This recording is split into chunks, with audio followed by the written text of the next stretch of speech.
જે માણસ પોતાના નોકરી અથવા ધંધામાં કામ કરતી વખતે પોતાના કામને લઈને દુઃખી છે તેને જીવનમાં કોઈ સુખી નહીં કરી શકે.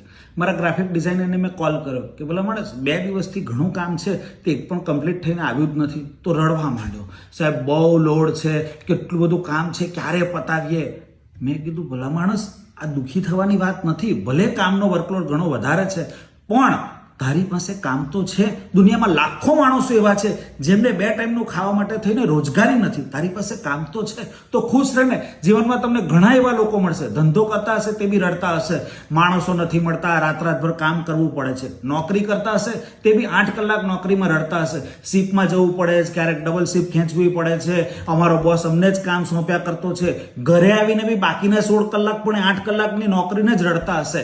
આવા લોકોને મારે એટલું જ કહેવું છે કે જો નોકરીમાં અથવા ધંધામાં આટલું બધું દુઃખ છે તો એક કામ કર ને, બધું છોડી દે.